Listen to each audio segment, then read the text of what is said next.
Good morning to all of you. आज आपण endocrine system मधला नेक्स्ट टॉपिक डिस्कस करणार आहोत. टॉपिकचं नाव आहे हार्मोनल कॉन्ट्रासेप्टिव्ह.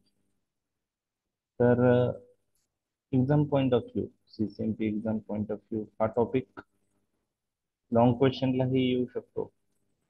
त्याचप्रमाणे हा topic short note point of view येऊ शकतो.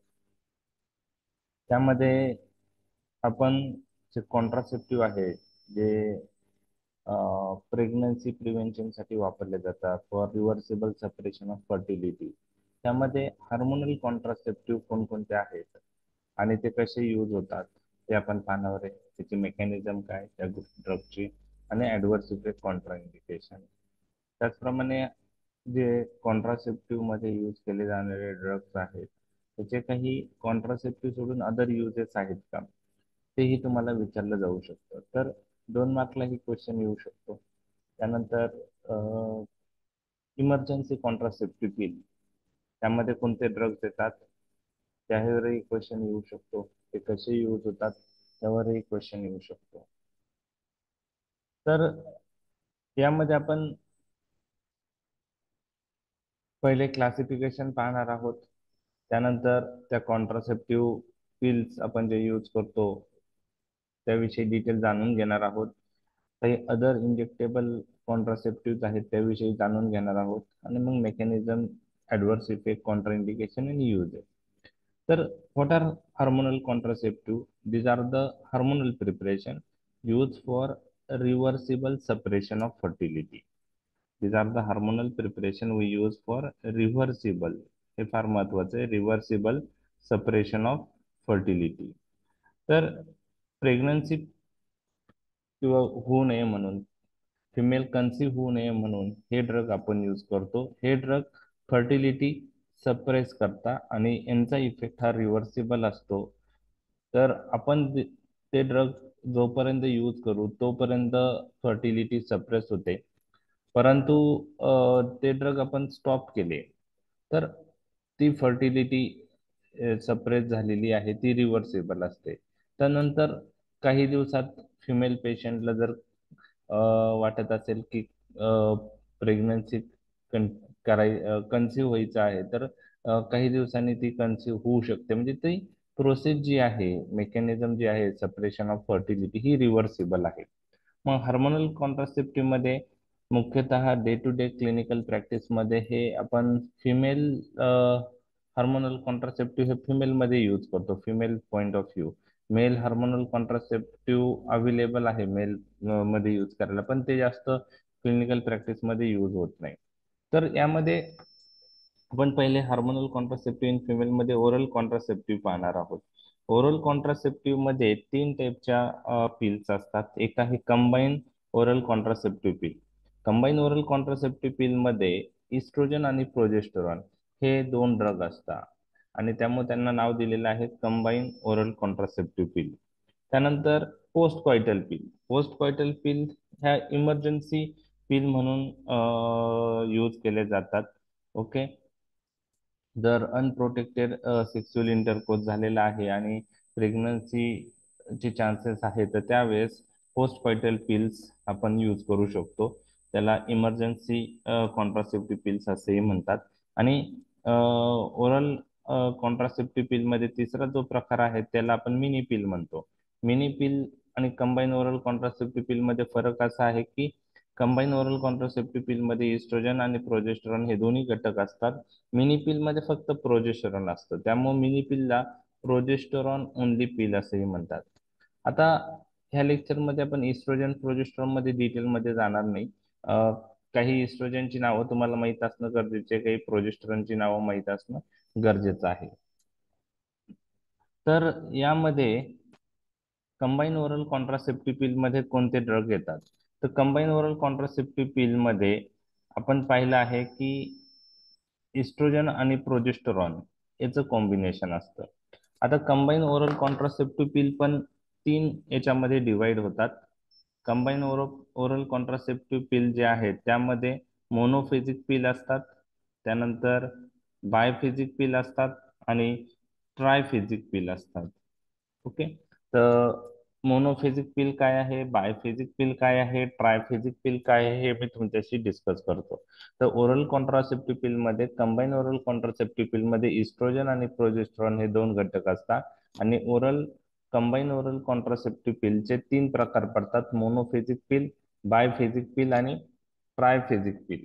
तर ही जी कंबाईन ओरल कॉन्ट्रासेप्टिव्ह पिल्स आहेत, तर हे आपण मेन्स्ट्रुअल सायकलच्या 5th डे पासून चालू करतो आणि 21 दिवस यूज करतो. तर मोनोफेजिक पिल मध्ये थ्रू आउट द सायकल इस्ट्रोजनचा जो डोस आहे तो सेम राहतो आणि प्रोजेस्टेरॉनचा डोसही सेम राहतो. त्याला मोनोफेजिक पिल असं म्हणतात. बायफेजिक पिल मध्ये काय असतं की content of the oestrogen fix राहतं 21 दिवस, ओके. परंतु प्रोजेस्ट्रॉनचं जे कंटेन आहे ते पहिल्या 10 दिवस कमी असतं आणि नंतरच्या 11 दिवस हे वाढलेलं जास्त असतं. म्हणजे दोन डोस मध्ये प्रोजेस्टेरॉन यूज केलेला असेल तर त्याला बायफेजिक पिल असं म्हणतात. इस्ट्रोजनचं कंटेन मुख्यतः त्यामध्ये फिक्स असतं आणि त्यामुळे त्याला बायफेजिक पिल म्हणतात. बायफेजिक म्हणजे दोन फेज झाल्या. पहिल्या 10 दिवस प्रोजेस्टेरॉन लो डोसला आपण यूज करतो आणि नंतरच्या 11 दिवस प्रोजेस्टेरॉन हे थोडं स्लाइटली मोर डोस मध्ये यूज करतो. त्याला बायफेजिक पिल असं म्हणतात. बायफेजिक पिल असं म्हणतात. आणि ट्रायफेजिक पिल मध्ये काय असतं की यामध्ये तीन फेज असतात. ट्रायफेजिक यामध्ये प्रोजेस्ट्रॉनचं जे कंटेन आहे ते ग्रॅज्युअली वाढवलं जातं. प्रोजेस्ट्रॉनचं कंटेन जे आहे ते ग्रॅज्युअली वाढवलं जातं. इस्ट्रोजनचं कंटेन सेम असू शकतं, डिफरंट असू शकतं, पण प्रोजेस्ट्रॉनचं कंटेन हे तीन फेज मध्ये प्रोजेस्ट्रॉन इथं यूज करतो आपण, त्यामुळे त्याला ट्रायफेजिक पिल असं म्हणतात. फर्स्ट फेज 1 ते 6 दिवसांची असते, सेकंड फेज 7 ते 11 दिवसांची असते आणि 12व्या दिवसापासून 21व्या दिवसापर्यंत थर्ड फेज असते. त्यामुळं त्याला ट्रायफेजिक पिल असेही म्हणतात. आणि फर्स्ट फेजला लोएस्ट डोस असतो प्रोजेस्टेरॉनचा, सेकंड फेजला थोडा डोस वाढतो आणि थर्ड फेजला जास्तीत जास्त मॅक्झिमम डोस आपण प्रोजेस्टेरॉनचा त्याच्यात यूज करतो. त्याला ट्रायफेजिक पिल असं म्हणतात. तर त्यापैकी तुम्हाला मोनोफेजिक पिल सर्वांना माहीत असेल, ज्यामध्ये इस्ट्रोजन प्रोजेस्ट्रॉनचं कंटेंट सेम असतं आणि ती 21 दिवस कंटिन्यू आपण ते यूज करतो. त्यामध्ये काही डोस चेंजेस नसतात. तर मोनोफेजिक पिल जास्त पॉप्युलर आहे, ओके. बायफेजिक आणि ट्रायफेजिक पिल हे कंबाईन ओरल कॉन्ट्रासेप्टिव्ह पिलचे अजून टाइप्स आहे, हे तुम्हाला माहीत असणं गरजेचं आहे. आता डोस सगळ्यांचे माहीत नसले तरी चालेल, फक्त नावं जरी लिहिले तुम्ही तरी चालेल की कोणते इस्ट्रोजन आणि कोणतं प्रोजेस्टेरॉन असू शकतं. तर मुख्यतः जो इस्ट्रोजन ओरल कंबाईन कॉन्ट्रासेप्टिव्ह पिल मध्ये यूज केला जातो तो इथिनिल इस्ट्रॅडियोल आहे. तर इस्ट्रोजन जो आहे तो इथिनिल इस्ट्रॅडियोल आपण त्या कंबाईन ओरल कॉन्ट्रासेप्टिव्ह पिल मध्ये यूज करतो, ठीक आहे. प्रोजेस्टेरॉन हा वेगवेगळा असू शकतो. काही प्रिपरेशन असे आहेत ज्यात नॉर्जेस्ट्रिल नावाचा प्रोजेस्ट्रॉन आहे, काही याच्यामध्ये लिओनॉर्जेस्ट्रिल नावाचा प्रोजेस्ट्रॉन आहे, आणि आता न्यूअर प्रोजेस्ट्रॉन डेसोजेस्ट्रिल पण मार्केटमध्ये इथिनिल इस्ट्रॅडियोल डेसोजेस्ट्रिल कॉम्बिनेशन पण आलेला आहे. त्याला एंड्रोजेनिक ऍडव्हर्स इफेक्ट कमी आहे डेसोजेस्ट्रिल बरोबर. तर हे तीन प्रकारचे प्रोजेस्टेरॉन आपण इथिनिल इस्ट्रॅडियोल बरोबर कंबाईन करू शकतो. तर यापैकी तुम्ही कोणतं कंबाईन ओरल कॉन्ट्रासेप्टिव्ह पिल ऐकलेली आहे?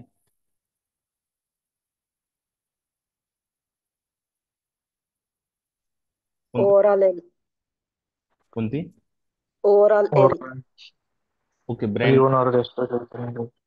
ओके, इथिनिल इस्ट्रॅडियोल लिओजा, तर त्याच्यातलं ब्रँड नेम ते आहे, त्यातलं कंटेंट पहा काय असेल. इथिनिल इस्ट्रॅडियोल, लिओनॉर्जिस्ट्रॉल ही जास्त पॉप्युलर आहे.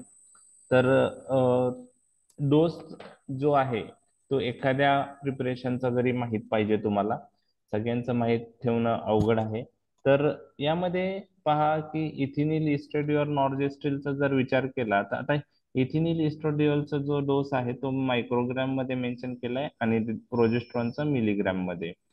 तर इथिनिल इस्ट्रोजन जेव्हा 30 मायक्रोग्रॅम असतो तेव्हा नॉर्जेस्ट्रिल 0.3 मिलीग्रॅम असतो. इथिनिल इस्ट्रोजन जेव्हा 50 मायक्रोग्रॅम असतो तेव्हा नॉर्जेस्ट्रिल 0.5 मिलीग्रॅम असतो. म्हणजे 30 मायक्रोग्रॅमला 0.3 नॉर्जेस्ट्रिल आहे, 50 मायक्रोग्रॅम इथिनिल इस्ट्रोजन आहे, तर 0.5 मिलीग्रॅम नॉर्जेस्ट्रिल आहे. लिओनॉर्जिस्ट्रिल जर आपण विचार केला तर नॉर्जिस्ट्रिल पेक्षा डोस कमी असतो, हाफ असतो. म्हणजे इथिनिल इस्ट्राडियोल जेव्हा 30 मायक्रोग्रॅम आपण यूज करतो तेव्हा लिओनॉर्जिस्ट्रिल 0.15 मिलीग्रॅम यूज होतो. इथिनिल इस्ट्राडियोल 50 मायक्रोग्रॅम यूज करतो तेव्हा लिओनॉर्जिस्ट्रिल 0.25 मिलीग्रॅम यूज होतो. आणि डेसोजेस्ट्रिल बरोबरच्या कॉम्बिनेशन मध्ये इथिनिल इस्ट्राडियोल जो आहे तो 30 मायक्रोग्रॅम आहे. आणि अजून लो डोस इस्ट्रोजन डेसोजेस्ट्रिल कॉम्बिनेशन पण मार्केटमध्ये आहे. इथिनिल इस्ट्राडियोल 30 मायक्रोग्रॅम बरोबर डेसोजेस्ट्रिल 0.15 मिलीग्रॅम आहे. आणि परत अजून इथिनिल इस्ट्रोडियोल डेसोजेस्ट्रिल कॉम्बिनेशन अजूनही अवेलेबल आहे दुसऱ्या प्रकारचं, त्यात इथिनिल इस्ट्रोडियोल 20 मायक्रोग्रॅम आणि डेसोजेस्ट्रिल 0.15 मिलीग्रॅम. तर डेसोजेस्ट्रिल हा 0.15 मिलीग्रॅम डोस मध्येच आहे. एक तर 30 मायक्रोग्रॅम इथिनिल इस्ट्रोडियोल किंवा 20 मायक्रोग्रॅम इथिनिल इस्ट्रोडियोल. तर ethinyl estradiol 20 microgram, desogestrel 0.15 milligram हे low dose estrogen oral contraceptive, combine oral contraceptive पिलचं एक्झाम्पल. आता बायफिजिक पिल मध्ये तुम्हाला सांगितलंय हे सगळ्या गोष्टी. आता याच्यामध्ये बायफिजिकचे डोस लक्षात ठेवायला सगळे अवघड आहे, नाही लक्षात ठेवले तरी चालू शकतात. बायफिजिक पिल मध्ये इथिनिल इस्ट्रोडियोल थ्रू आउट 21 डेज आपण 35 मायक्रोग्रॅम असणार आहे डोस. लिओनॉर्जिस्ट्रल जो आहे तो 0.5 मिलीग्रॅम आणि 1 मिलीग्रॅम आहे. म्हणजे 0.5 मिलीग्रॅम जो आहे तो पहिले 10 दिवस आणि नंतर डोस 1 मिलीग्रॅम नंतरचे 11 दिवस, टोटल 21 दिवस. तर 2 फेज मध्ये लिओनॉर्जिस्ट्रल आहे. ट्रायफेजिक मध्ये तुम्हाला मी सांगितलंय की 3 फेज मध्ये प्रोजेस्टेरॉन असतो, 1 ते 6, 7 ते 11 आणि 12 ते 21. इथिनिल इस्ट्रोडियोल कॉम्बिनेशन जे नॉर इथिनड्रॉन बरोबर आहे, हे इथिनिल इस्ट्राडियोल नॉर इथिनड्रॉन. तर इस्ट्रोजनचा डोस 35 मायक्रोग्रॅम आहे तिन्ही फेज मध्ये. नॉर इथिनड्रॉन 0.5 मिलीग्रॅम, 0.75 मिलीग्रॅम आणि 1 मिलीग्रॅम, ह्या अशा 3 फेज मध्ये आहे. अजून एक कॉम्बिनेशन मार्केटमध्ये अवेलेबल आहे ज्यामध्ये इथिनिल इस्ट्राडियोल लिओनॉर्जिस्ट्रिल कॉम्बिनेशन आहे. आणि लिओनॉर्जिस्ट्रिल हा 50, 75 आणि 125 मायक्रोग्रॅम ह्या 3 फेज मध्ये यूज केला जातो, 1 ते 6, 7 ते 11 आणि 12 ते 21. इथिनिल इस्ट्राडियोल चा डोस 30 मायक्रोग्रॅम फर्स्ट फेजला, 40 मायक्रोग्रॅम सेकंड फेज आणि थर्ड फेजला परत 30 मायक्रोग्रॅम. तर इथं थोडा इस्ट्रोजनचा डोस मॉडिफाय झालेला आहे. तर हे ट्रायफेजिक पिलचं एक्झाम्पल आहे. तर एक एक एक्झाम्पल प्रत्येकाचं जरी लक्षात ठेवलं तुम्ही तरी चालेल. डोस लक्षात ठेवायला डिफिकल्ट आहे, ट्राय करा लक्षात ठेवायचा, नाही राहिला तरी इट्स ओके. आता इमर्जन्सी कॉन्ट्रासेप्टिव्ह पिल मध्ये जे अनवॉन्टेड 72 तुम्हाला ब्रँड नेम माहित असेल, ओके. त्यामध्ये लिओनॉर्जिस्ट्रिल आहे 1.5 मिलीग्रॅम. तर levonorgestrel as a post coital pill emergency hormonal contraceptive म्हणून यूज होतं. 1.5 milligram levonorgestrel within 72 hours after unprotected intercourse घेणं गरजेचं असतं. 0.75 मिलीग्रॅमची टॅबलेट जर असेल तर विथिन 72 अवर्स 2 टॅबलेट घेणं गरजेचं आहे आणि त्या टॅबलेटमध्ये गॅप पाहिजे, ओके. तर मार्केटमध्ये 1.5 मिलीग्रॅमचे अवेलेबल आहे, तर better to take single tablet within 72 hours of unprotected intercourse. तर ही एक इमर्जन्सी कॉन्ट्रासेप्टिव्ह पिलचं एक्झाम्पल आहे. दुसरं इमर्जन्सी कॉन्ट्रासेप्टिव्ह पिलचं आपण ते यूएसपी मेथड यूज करतो, त्यामध्ये इथिनिल इस्ट्रोडियोल 50 मायक्रोग्रॅम आणि लिओनॉर्जिस्टल 0.25 मिलीग्रॅम टॅबलेट आपण यूज करतो. कसं यूज करतो तेव्हा मी सांगेल पोस्ट कॉइटल पिल मध्ये हे कॉम्बिनेशन कसं यूज करतो, परंतु जास्त पॉप्युलर हे लिओनॉर्जिस्टल 1.5 मिलीग्रॅम आहे. तर पोस्ट कॉइटल पिल प्लस इमर्जन्सी कॉन्ट्रासेप्टिव्ह पिल असंही म्हणतात, ओके. त्यानंतर मिनी पिल. मिनी पिलच्या नावाच वरून लक्षात येतं की याच्यामध्ये इस- फक्त प्रोजेस्टेरॉन आहे आणि प्रोजेस्टेरॉन ओनली पिल हे त्याला दुसरं नाव आहे, मिनी पिल, ओके. त्यात फक्त एकच ड्रग असतं म्हणून त्याला मिनी पिल म्हणतात. आणि प्रोजेस्टेरॉन असतं त्यात नॉर्जेस्ट्रिल 75 मायक्रोग्रॅम असतं. तर ते कसं यूज करतात ते पण आपण पाहणार आहोत. आता ट्रान्सडर्मल कॉन्ट्रासेप्टिव्ह पण अवेलेबल आहे, इथिनिल इस्ट्रॅडियोल आणि नॉरेल जेस्टोमिन प्रोजेस्टेरॉन कॉम्बिनेशन. आता हे नाव लक्षात ठेवायला अवघड आहे.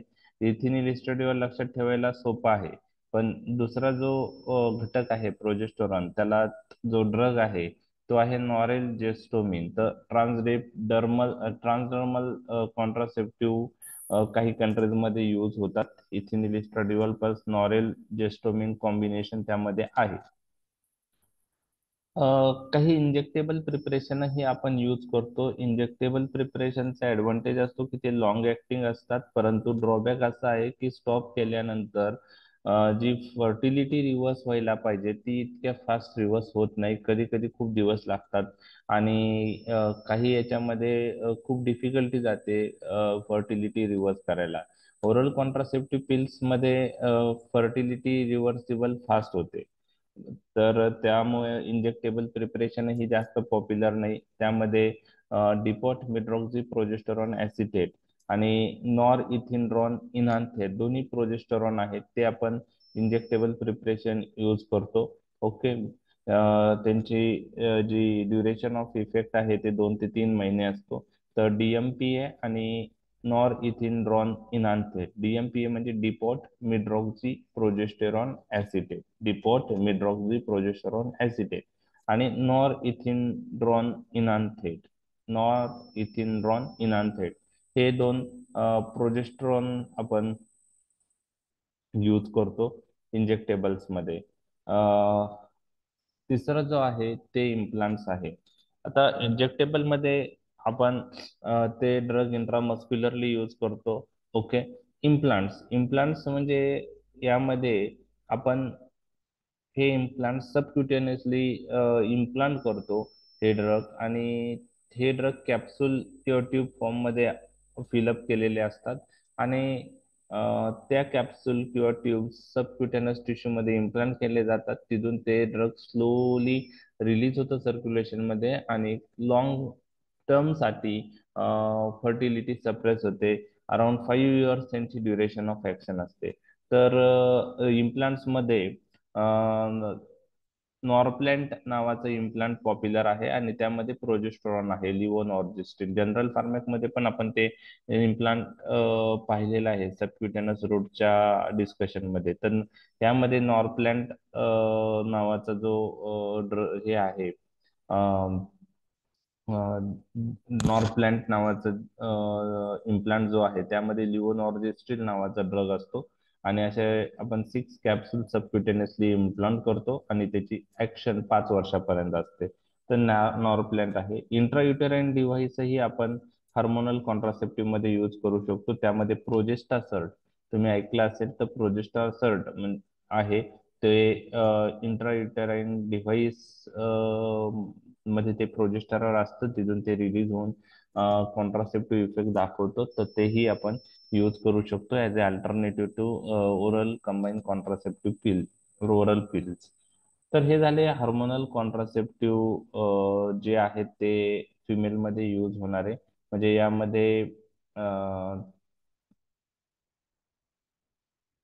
ओरल कॉन्ट्रासेप्टिव्ह पिल्स आहे, त्यानंतर इंजेक्टेबल ड्रग्ज आहे, इम्प्लांट्स आहे, इंट्रायुटेराइन डिव्हाइस आहे. मेल मध्ये जे हार्मोनल कॉन्ट्रासेप्टिव्ह यूज होतात ते कोणते होतात? एक तर टेस्टेस्टोरॉन अनडेकानोएट यूज करू शकतो किंवा testosterone undecanoate plus depot medroxyprogesterone acetate combination use करू शकतो किंवा गॉसिप. परंतु हार्मोनल कॉन्ट्रासेप्टिव्ह जे मेलमध्ये यूज होतं ते जास्त डे टू डे क्लिनिकल प्रॅक्टिसमध्ये पॉप्युलर नाही. तर क्वेश्चन जो सीसीएमपी पॉइंट ऑफ व्ह्यू येण्याचे चान्सेस आहे तो जास्त करून ओरल कॉन्ट्रासेप्टिव्ह पिल्सवर येऊ शकतो. तर मी तुम्हाला डिस्कशन मध्ये सांगितलं की most commonly use estrogen in oral contraceptive pill is ethinyl estradiol, ethinyl estradiol. आणि जनरली आपण जो डोस यूज करतो तर 50 मायक्रोग्राम इथिनिल इस्ट्रोडियोल यूज करतो किंवा लो डोस इथिनिल इस्ट्रोडियोल मध्ये 30 to 35 मायक्रोग्राम, इव्हन आता 20 मायक्रोग्राम इथिनिल इस्ट्रोडियोल व्हेरी लो डोस मध्येही अवेलेबल आहे. म्हणजे 50 मायक्रोग्राम किंवा 30 to 35 मायक्रोग्राम किंवा 20 मायक्रोग्राम अशा डोसेज मध्ये ते असतात. ओके. ओके. त्यानंतर जे प्रोजेस्टेरॉन यूज केलं जातं ते तुम्हाला मी सांगितले 3 प्रकारचे प्रोजेस्टेरॉन तुमच्याशी मी डिस्कस केलेले आहे. ओके. तर जे मोस्ट कॉमनली यूज केला जाणारा प्रोजेस्टेरॉन आहे तो लिओनॉर्जेस्ट्रिल आहे. Okay, levonorgestrel, ethinyl estradiol, levonorgestrel. जर आपण त्याचा इफेक्ट बघितला ओरल कंबाईन ओरल कॉन्ट्रासेप्टिव्ह पिलचा, तर त्याचा इफेक्ट हा 98 to 99.9, म्हणजे among hormonal contraception most efficacious contraceptive जर कोणता असेल तर combine oral contraceptive pill. 98 to 99.9% efficacy त्यांची आहे. तुम्हाला मी सांगितलं की एक टॅबलेट आपल्याला ते 21 डेज घेणं आहे. We have to start from the 5th day of menstrual cycle. Okay. And continue करा 21 दिवस. त्यानंतर गॅप 7 दिवस द्यायचा आणि नेक्स्ट सायकल 7 दिवसानंतर स्टार्ट करायचं. 7 दिवसानंतर ब्लिडिंग येतं. ओके, विड्रॉवल ब्लिडिंग आपण म्हणतो. तर start from the 5th day of menstrual cycle, continue for 21 day, then give gap of 7 days. In that 7 days due to withdrawal effect bleeding occurs, आणि परत आपण 7 दिवसानंतर ते स्टार्ट करणार आहोत. आता जो गॅप आहे 7 दिवसाचा त्यामध्ये आपण ओरल कॉन्ट्रासेप्टिव्ह पिल देत नाही. त्याच्याऐवजी आपण आयर्न टॅबलेट्स त्यात ऍड करू शकतो. तर काही प्रिपरेशन असे पण आहेत की 21 डेजचं ओरल कॉन्ट्रासेप्टिव्ह पिल्स आणि 7 दिवसाचे आयर्न टॅबलेट्स, याचं हे दोन्ही घटक त्या स्ट्रीप मध्ये असतात. काही ओरल कॉन्ट्रासेप्टिव्ह पिल्स ह्या फक्त 21 दिवसांच्या कोर्सच्या पण अवेलेबल आहेत. 7 दिवसात काही द्यायचं नाही. 7 दिवसांनी next cycle, next oral contraceptive पिलची 21 दिवसांची सायकल चालू करायची. तर ह्या ज्या बेसिक गोष्टी ह्या तुम्हाला सर्वांना माहित आहे, कसं द्यायचं काय द्यायचं. ओके. आता मी मोनोफेजिक, बायफेजिक आणि ट्रायफेजिक हे तिन्ही पिल तुमच्याशी डिस्कस केलेले आहेत. त्यामध्ये आता मी परत जात नाही. दुसरी जी आहे प्रोजेस्टेरॉन ओनली पिल. तर मोनोफेजिक, बायफेजिक, ट्रायफेजिक पिल मध्ये काय फरक आहे तो तुमच्या लक्षात आलेला आहे. मोनोफेजिक पिल मध्ये इस्ट्रोजन आणि प्रोजेस्टेरॉनचं जे डोस आहे ते थ्रू आउट 21 डेज सेम राहतो. बायफेजिक पिल मध्ये प्रोजेस्टेरॉनचा डोस हे 2 फेज मध्ये असतो. पहिल्या फेज मध्ये कमी असतो, दुसऱ्या फेज मध्ये वाढलेला असतो. तर पहिली फेज ही 21 दिवसापैकी 10 दिवस देतो, दुसरी फेज 11व्या दिवसापासून 21व्या दिवसापर्यंत चालते. जी ट्रायफेजिक पिल आहे त्याच्यामध्ये प्रोजेस्टेरॉन 3 डोस मध्ये आपण देतो. लो, मीडियम आणि हाय. 1 ते 6, 7 ते 11 आणि 12 ते 21, ते तुम्हाला माहित झालंय. आता पोस्ट कॉइटल पिल मध्ये, एक मिनिट, पोस्ट कॉइटल हॅलो. पिल आहे. बोला, आवाज येतोय? हा सर. काही सर क्वेरी? नंतर सेकंड मंथला. हा सर. हॅलो. हा बोला, बोला ना. सेकंड मंथला 11 दिवसाचा गॅप राहील ना सर? नाही नाही नाही नाही नाही, तसं नाही, तसं नाही. हॅलो. 11 दिवसाचा नाही, 7 दिवसाचा गॅप राहतो. हॅलो. आणि नंतर 5व्या दिवसापासून चालू करणार ना परत मेन्स्ट्रुअल डेच्या?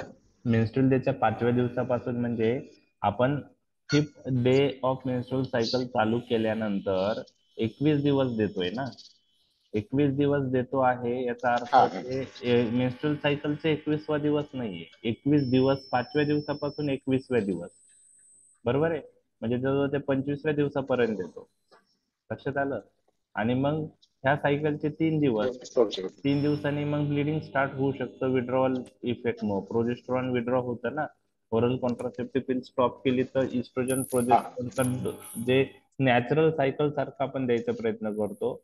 21 दिवस देतो याचा अर्थ 21 मेन्स्ट्रुअल सायकलच्या 21व्या दिवसापर्यंत नाही देत. 5व्या दिवसापासून चालू केल्यानंतर 21 दिवस देतो. 5व्या दिवशी स्टार्ट करायचं, कंटिन्यू 21 दिवस द्यायचं, बरोबर आहे. मग 21 दिवस जर दिले तर हो. जवळजवळ 25व्या दिवसा मेन्स्ट्रुअल सायकलच्या 25व्या दिवसापर्यंत देणं गरजेचं आहे. आणि मग 7 दिवस गॅप येतो. 7 दिवसांनी नेक्स्ट सायकलचा 5वा दिवस येऊन जातो. हा. तर ब्लिडिंग ही ड्रग स्टॉप केल्यानंतर 3ऱ्या दिवशी येऊन जाईल, 3ऱ्या, 4थ्या, आणि 4-5 दिवस ब्लिडिंग राहते. येस. तर मग नेक्स्ट सायकलचा तो 5वा दिवस येऊन जातो बरोबर. म्हणजे टोटल 11 दिवस गॅप नाही द्यायचा, फक्त 7च दिवस गॅप असतो. ठीक आहे. 7 दिवस. हा 7 दिवस. ओके. Okay sir. हो. आता ही पोस्ट कॉइटल पिल मध्ये एकच ड्रग असतं. ओके. जे इस्ट्रोजनचे लॉंग टर्म ऍडव्हर्स इफेक्ट जर असेल ते म्हणजे जे आता आपण जे डोस यूज करतो किंवा जे ओरल कॉन्ट्रासेप्टिव्ह पिल यूज करतोय ना आत्ताच्या generation, third generation oral contraceptive pill आहे. सुरुवातीला जेव्हा ओरल कॉन्ट्रासेप्टिव्ह पिल डिस्कवर्ड झाल्या तेव्हा खूप हाय डोस मध्ये यूज केल्या गेल्या आणि त्याच्यामुळे खूप सारे ऍडव्हर्स इफेक्ट दिसलेले आहेत. ते तुम्हाला जेव्हा मी डिस्कस करेल त्यावेळेस तुम्हाला लक्षात येईल की हे सारे ऍडव्हर्स इफेक्ट पेशंट मध्ये दिसत नाही एवढे. तर का नाही दिसत? कारण आता आपण कमी डोसचे ओरल कॉन्ट्रासेप्टिव्ह पिल यूज करतो. आत्ताचे जे मार्केटमधले ओरल कॉन्ट्रासेप्टिव्ह पिल्स अवेलेबल आहेत ते सगळे कमी कमी कमी डोसचे आहेत. जेव्हा ते डिस्कवर झाले काही वर्षापूर्वी, ओके, त्या वेळेस हाय डोस यूज केल्यामुळे जे साईड इफेक्ट दिसले ते बुक्स मध्ये मेन्शन आहे, परंतु लो डोस ओरल कॉन्ट्रासेप्टिव्ह बरोबर खूप सारे ऍडव्हर्स इफेक्ट आता दिसत नाही. पण जस्ट आपण याचं कॉम्बिनेशन म्हणजे आपण आता ते इस्ट्रोजन प्रोजेक्टचे साईड इफेक्ट आहे त्यामुळे मेन्शन करणं त्यात गरजेचं आहे, परंतु आत्ताच्या डोसमध्ये एवढे ऍडव्हर्स इफेक्ट दिसत नाही. म्हणजे आपण म्हणू शकतो की एक चांगला प्रकारे फर्टिलिटी सप्रेस होते, पेशंटचा कॉम्प्लायन्स पण चांगला असतो. आता पोस्ट कॉइटल पिल मध्ये काय असतं की ज्या वेळेस इस्ट्रोजनचे ऍडव्हर्स इफेक्ट सिरीज जास्त आहे एखाद्या फिमेलमध्ये किंवा इस्ट्रोजन कॉन्ट्रा इंडिकेटेड आहे त्यावेळेस आपण प्रोजेस्टेरॉन ओनली पिल मिनी पिल देतो. ओके. मिनी पिल देताना असं काही नाहीये, एकदा स्टार्ट केली का ती कंटिन्यू द्यायची विदाऊट एनी गॅप. म्हणजे ओरल कॉन्ट्रासेप्टिव्ह पिलला जो गॅप आपण देत होतो, ओके, 7 दिवसांचा, बरोबर आहे, पण त्यामुळे विड्रॉल ब्लिडिंग तिथं दिसत होतं. याच्यामध्ये कंटिन्यू प्रोजेस्ट्रॉन द्यायची आहे pill without any gap, without any gap, बरोबर आहे. मग प्रोजेस्ट्रॉनचा विड्रॉवल इफेक्ट येणार नाही. म्हणजे प्रोजेस्ट्रॉन स्टॉप केल्यानंतर oral contraceptive pill combine pill मध्ये 3-4 दिवसांनी ब्लिडिंग व्हायचं, तर इथं तसं होणार नाही, बरोबर आहे, कारण आपण प्रोजेस्ट्रॉन ओनली पिल कंटिन्यू देतो. जी पिल आहे डेली घ्यायची, कंटिन्युअसली घ्यायची विदाऊट एनी गॅप. इफिकेसी जर विचार केला तर estrogen progesterone combine oral contraceptive pill पेक्षा यांची इफिकेसी कमी आहे. प्रोजेस्ट्रॉन ओनली पिलचे 96 ते 98% आहे. म्हणजे फेल्युअरचे चान्सेस आहेत 2-3%, 3-4%. ओरल कॉन्ट्रासेप्टिव्ह कंबाईन पिल मध्ये फेल्युअरचे चान्सेस फार कमी, 98 to 99.9% इफिकेसी असेल. ओके. त्यानंतर आता इमर्जन्सी कॉन्ट्रासेप्टिव्ह पिल तुम्हाला सांगितलेलं आहे की मी लिओनॉर्जिस्ट्रॉल जे ड्रग आहे ते ॲज इमर्जन्सी कॉन्ट्रासेप्टिव्ह पिल म्हणून यूज होतं. अनवॉन्टेड 72 ब्रँड नेम सर माहीत आहे सर्वांना, तर ते विथिन 72 अवर्स यूज केलं पाहिजे. तर 1.5 मिलीग्रॅमची tablet within 72 hours of unprotected intercourse जर घेतली तर ती इफेक्टिव्ह राहू शकते. जर 0.75 मिलीग्रॅमची टॅबलेट असेल तर तुम्हाला दोन dose within 72 hours of unprotected intercourse घेणं गरजेचं आहे. आणि त्यामध्ये गॅप 12 तासांचा पाहिजे. ओके. तर 1.5 मिलीग्राम अवेलेबल आहे मार्केटमध्ये, त्यामुळे ती जास्त इझी आहे द्यायला. 72 तासात एक टॅबलेट द्यायची. ओके. आणि दुसरी जी मेथड आहे त्यामध्ये इथिनिल इस्ट्रोडिओल आणि लिओनॉर्जिस्ट्रिल आपण थोडं हाय डोसला देतो, त्याला यूएसपी मेथड म्हणतात. परंतु हे लिओनॉर्जिस्ट्रिल चे जी इफेक्ट आहे तो जास्त चांगला आहे. Levonorgestrel is more effective and better tolerated than Yuzpe method.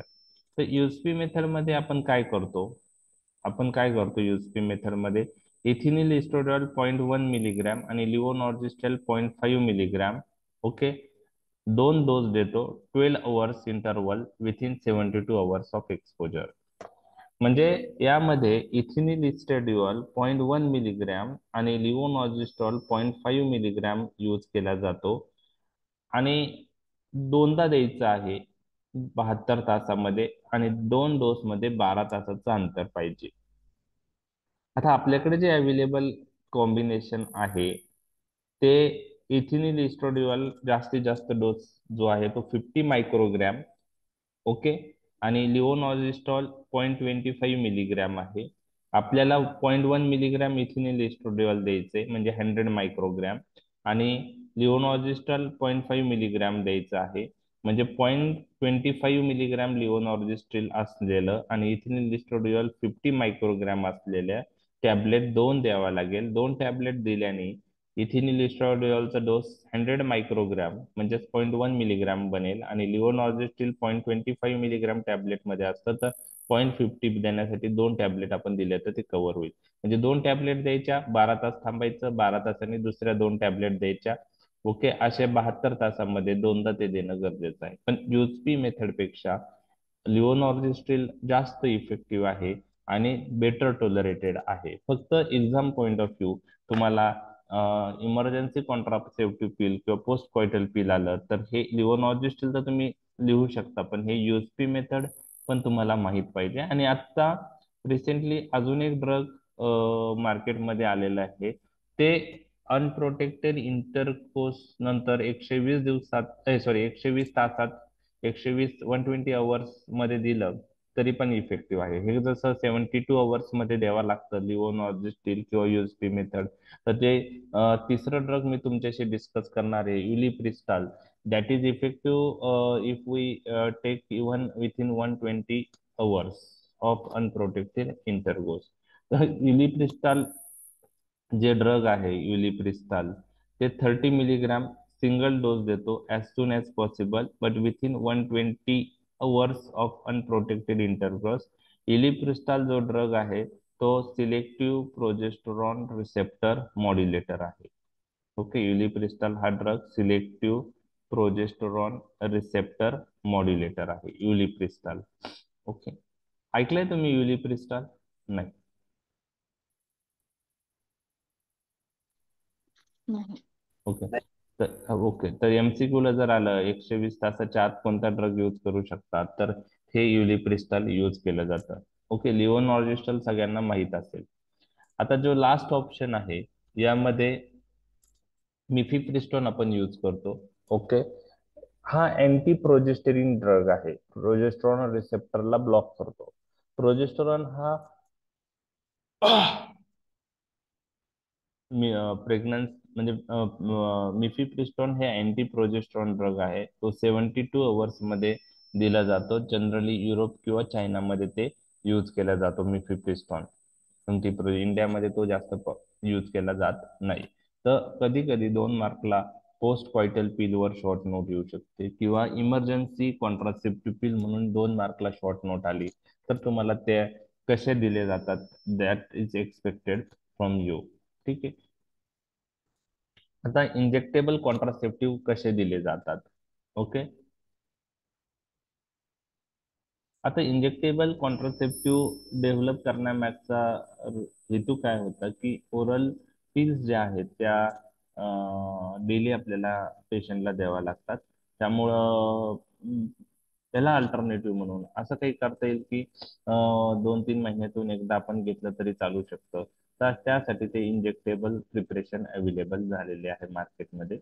तर इंट्रामस्क्युलरली आपण जे देतो ते ऑइली प्रिपरेशन्स आहे, डिपोट प्रिपरेशन आहे. आणि तुम्हाला माहिती आहे डिपोट प्रिपरेशन आपण आयदर इंट्रामस्क्युलर किंवा सबक्युटेनियसली देतो. आयव्ही कधीच द्यायचे नाही, एम्बोलिझमची रिस्क असते. तर ऑइली सोल्युशन असल्यामुळं किंवा डिपोट प्रिपरेशनचा ऍडव्हान्टेजेस असतात की ते लॉंग ऍक्टिंग आहे. ओके. आणि त्यामध्ये प्रोजेस्टेरॉन आपण यूज करतो long acting. Depot medroxyprogesterone ऍसिटेटचं इंजेक्शन देऊ शकतो किंवा नॉर इंजेक्शन देऊ शकतो. आणि ते 2 to 3 मंथली आपण ते देतो. ओके. आणि ज्यांना ज्या फिमेलला इस्ट्रोजन कॉन्ट्रा इंडिकेटेड आहे त्यातही ते चालू शकतात, कारण त्यात फक्त प्रोजेस्टेरॉन आहे, तर यामध्ये काही ड्रॉबॅक आहेत ते मी तुमच्याशी डिस्कस करतोय. ते जास्त पॉप्युलर नाही झाले, त्याचे रिझन्स काय आहेत ते मी तुमच्याशी डिस्कस करतोय. तर इतकं तर लक्षात आलं की जे इंट्रामस्क्युलरली प्रिपरेशन्स आहे त्यामध्ये प्रोजेस्टेरॉन फक्त असतो, इस्ट्रोजन नसतो. आणि ते आपण 2 ते 3 महिन्यातून देऊ शकतो. 2 ते 3 महिन्यातून देऊ शकतो. आता याचे काही लिमिटेशन्स आहेत, ते लिमिटेशन्स मी तुमच्याशी डिस्कस करतो. काय लिमिटेशन्स आहेत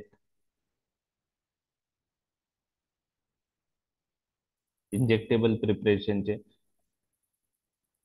ॲनिमल डाटामध्ये कार्सिनोजेनिक पोटेन्शियल दिसलेलं आहे, परंतु लास्ट 30 वर्षामध्ये ह्युमन स्टडीमध्ये असं काही लिंक दिसून आलेली नाही. त्यामुळं no overall increase in risk of cervical ovarian और hepatic cancer has been noted in WHO sponsored trial. Breast cancer risk is slightly increase in younger women less than 35 years.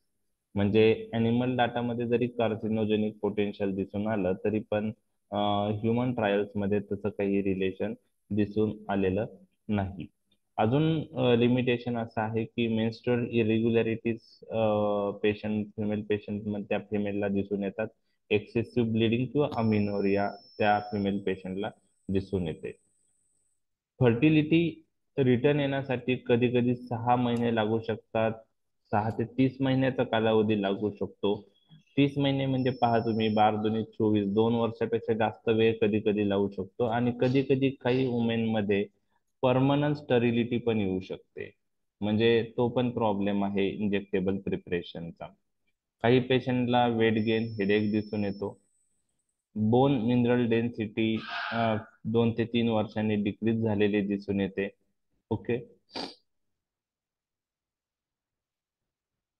तर यामध्ये काय होतं की प्रोजेस्टेरॉन दिल्याने आपल्या शरीरामध्ये गोनेडोट्रोपिनचं रिलीज जे कमी होतं FSH LH, आणि FSH कमी झालं तर इस्ट्रोजन पण कमी होतं. तर हे इनडायरेक्ट इफेक्ट आहे आणि त्यामुळे बोन मिनरल डेन्सिटी काही फिमेल पेशंटमध्ये काही होऊ शकते.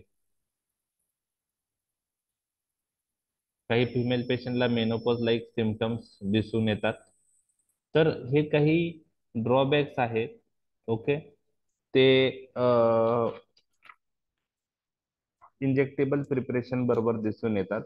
त्यातलं मोस्ट इम्पॉर्टंट आहे की रिटर्न ऑफ फर्टिलिटीला टाइम लागू शकतो इंजेक्टेबल प्रिपरेशन बरोबर. त्याच्यामुळं ते जास्त पॉप्युलर झालेले नाहीये इंजेक्टेबल प्रिपरेशन. तुम्ही त्याचा यूज पाहिलाय का क्लिनिकल प्रॅक्टिस मध्ये? Yes sir. पाहिलाय. PSC मध्ये इंजेक्शन अंतरा म्हणून PSC depo okay okay depot medroxyprogesterone ऍसिटेटचे. हो ठीक सर. आहे. ओके, ठीक आहे. तर ते हे काही ड्रॉबॅक्स इंजेक्टेबल प्रिपरेशनचे असल्यामुळं ते जास्त पॉप्युलर नाही. ते फक्त ऍडव्हान्टेज असं आहे की लॉंग टर्म त्याचं हे इफेक्ट राहतो. त्याच्यामुळं म्हणजे आपण काय म्हणता येईल की 2 महिने 3 महिने त्याचा इफेक्ट राहतो. ओके. आणि त्याच्यामुळं एकदाच घ्यायची गरज आहे. ओरल कॉन्ट्रासेप्टिव्ह पिल्स आपल्याला डेली फिमेलला घ्यावा लागतात. तर ते अल्टरनेटिव्ह म्हणून काही जण त्याचा ते प्रेफर करू शकतात. आता डिपोट मेट्रॉक्सी प्रोजेस्टेरॉन ऍसिटेट किंवा नॉरइथिनड्रॉन इनान्थेट हे इंट्रामस्क्युलरली रूट देतात. ते आता कधी देतात? ओके. तर एक लक्षात घ्या की ओरल कॉन्ट्रासेप्टिव्ह पिल्स आपण 5th डे पासून चालू करत होतो, 21 दिवस द्यावं लागत होतं, बरोबर आहे. आता याला देण्याचे काय आहे की 2-3 महिन्यातून द्यायचं आहे, बरोबर आहे. पण कसं देतं ते पहा की डिपोट मेट्रॉक्सी प्रोजेस्टेरॉन ऍसिटेट आणि नॉरइथिनड्रॉन इनान्थ्रेट इंट्रामस्क्युलरली जे फर्स्ट 5 डेज असतात मेन्स्ट्रुअल सायकलचे त्यात देतात. आणि डिपोट मेट्रॉक्सी प्रोजेस्टेरॉन ऍसिटेट 3 महिन्यांनी रिपीट करतो आणि नॉर इथिनड्रॉन इनान्थ्रेट 2 महिन्यांनी आपण रिपीट करतो. ओके. तर एक प्रिपरेशन म्हणजे 3 महिन्यांनी त्याचा इफेक्ट राहतो. एक प्रिपरेशन जो आहे त्याचा 2 महिने राहतो. देताना आपल्याला म्हणजे जवळजवळ 5 दिवस देणं आहे. First 5 days of menstrual cycle intramuscularly देणं त्याचं गरजेचं आहे. तर हे अशा प्रकारे इंजेक्टेबल प्रिपरेशन यूज करतात.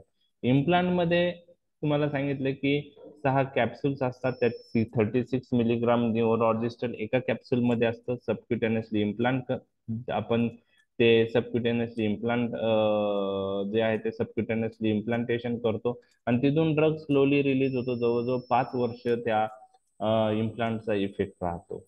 इंट्रायुटेराइन डिव्हाइस मध्ये प्रोजेस्टासर्ट आहे, त्यात पण लिव्होनॉर्जिस्ट्रेल आहे. म्हणजे खूप साऱ्या प्रिपरेशन मध्ये लिव्होनॉर्जिस्ट्रेल तुम्हाला दिसून. इम्प्लांट मध्ये पण लिव्होनॉर्जिस्ट्रेल आहे. जर एमसीक्यू आला इंट्रायुटेराइन डिव्हाइस प्रोजेस्टासर्ट याच्यातही लिव्होनॉर्जिस्ट्रेल आहे. तर 52 मिलीग्रॅम लिव्होनॉर्जिस्ट्रेल हे प्रोजेस्टासर्ट मध्ये असतं आणि हे पण जवळजवळ 5 वर्ष याचा इफेक्ट आहे. ओके, इंट्रायुटेराइन डिव्हाइसचा. द ट्रान्सडर्मल पॅच जो आहे तो इथिनिल इस्ट्रडिओल आणि नॉर एल्जेस्टोमिनचा जो आहे तो वन्स वीकली ऍप्लिकेशन आहे. वन्स वीकली म्हणजे आठवड्यातून एकदाच ते लावायचं आहे. 3 वीक यूज करायचं आणि 1 वीक गॅप द्यायचा. काही कंट्रीज मध्ये हे ट्रान्सडर्मल पॅच पण अवेलेबल आहे. तर हे सगळे वेगवेगळे प्रिपरेशन आपण पाहिलेले आहेत.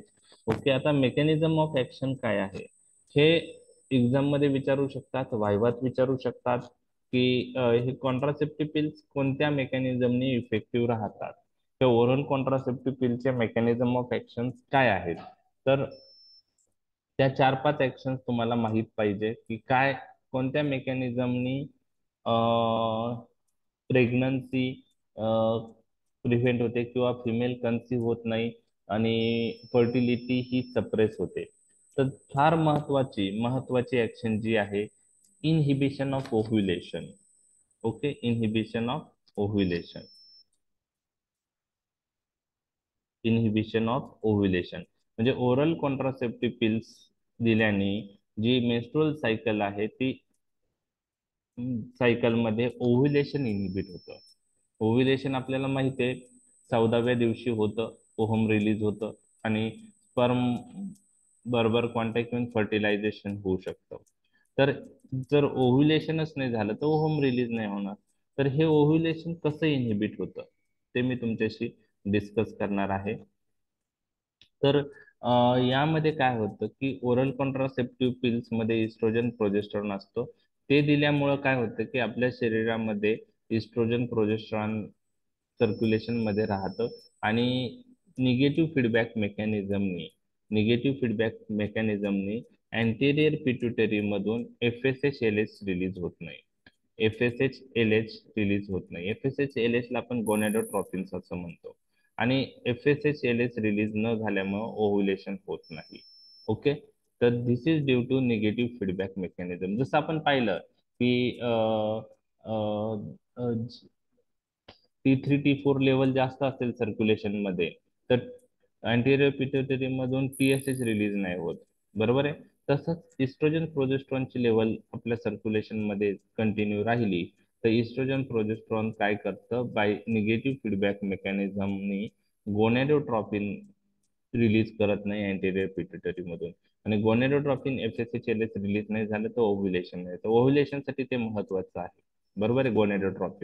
गोनॅडोट्रॉपिन्स रिलीज नाही झाले, FSH-LH रिलीज नाही झालं तर सायकल मध्ये त्या मेन्स्ट्रुअल सायकल मध्ये ओव्ह्युलेशन होणार नाही आणि ओव्ह्युलेशन नाही झालं तर ओहम रिलीज नाही होणार आहे.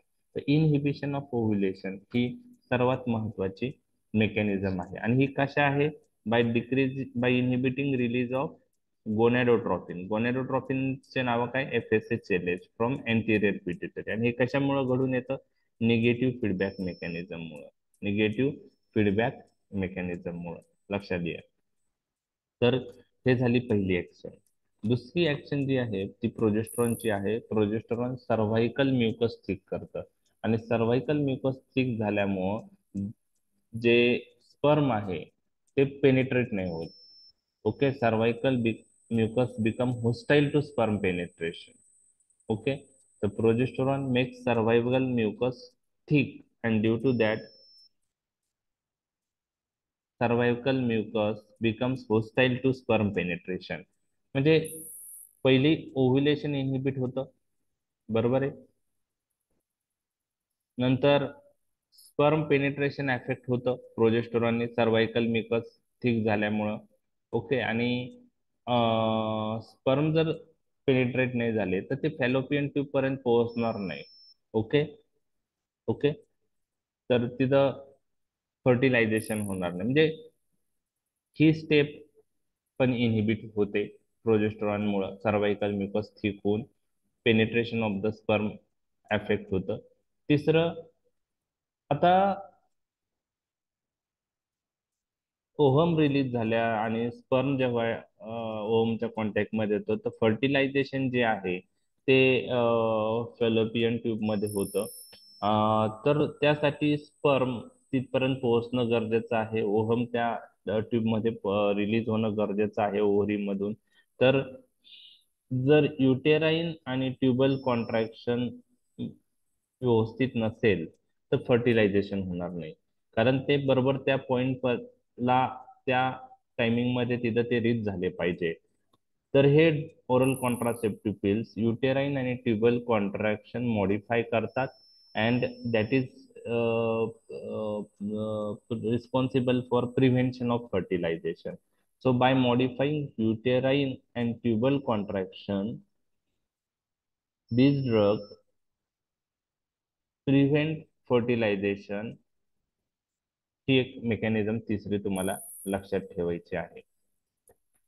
ठीक आहे. चौथी मेकॅनिझम,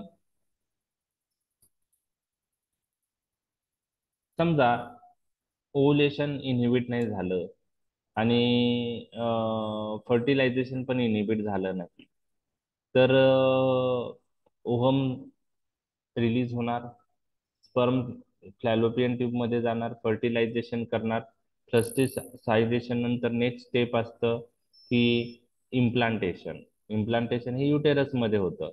ब्लास्टोसिस्ट इम्प्लांट होतं युटेरस मध्ये आणि मग तिथं तिथं ते हळूहळू ग्रोथ होते.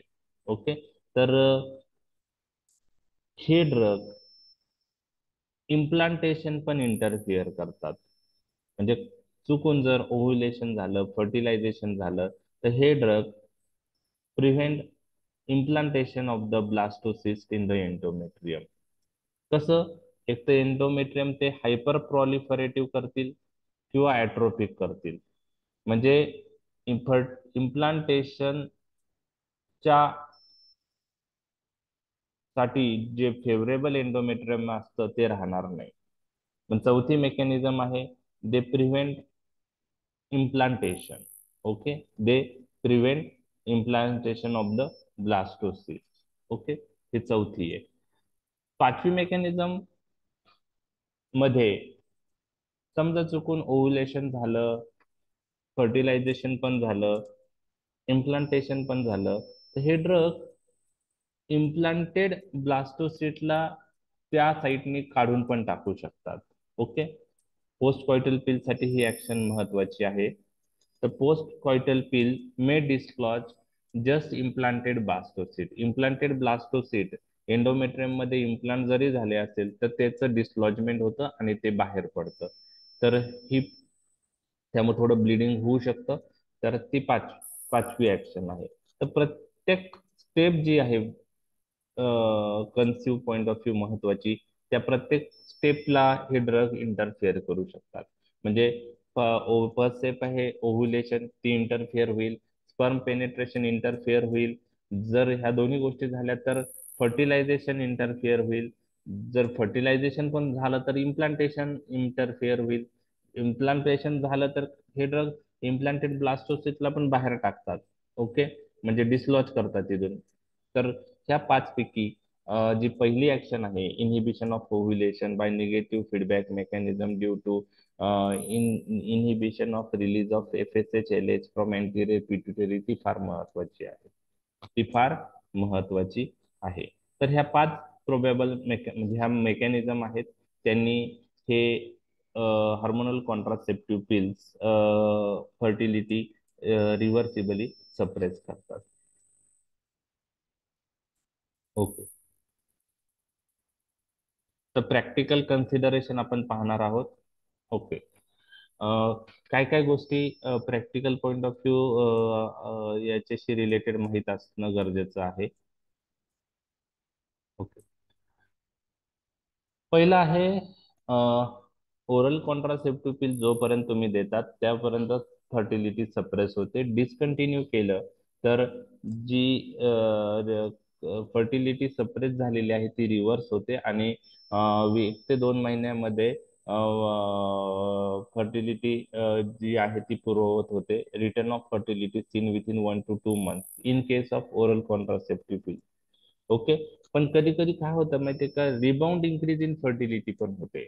म्हणजे एखादी फिमेल पेशंट, फिमेल जर ओरल कॉन्ट्रासेप्टिव्ह पिलवर आहे आणि 2-3 वर्ष तिने 2-1 वर्ष सपोज फॉर एक्झाम्पल तिने ते ओरल कॉन्ट्रासेप्टिव्ह पिल यूज केलं आणि तिचं म्हणणं आलं की आता मला मूल पाहिजे आणि तिने ओरल कॉन्ट्रासेप्टिव्ह पिल स्टॉप केलं, तर 1 ते 2 महिन्यात फर्टिलिटी रिटर्न त्या फिमेलची होते. पण कधी कधी रिबाउंड इंक्रीज इन फर्टिलिटी होऊ शकते आणि अशा वेळेस मल्टिपल प्रेग्नन्सीचे चान्सेस पण असतात. जर 2 ते 3 सायकल मध्ये नेक्स्ट कन्सिव्ह झाली तर त्यामध्ये मल्टिपल प्रेग्नन्सीचे पण चान्सेस असतात.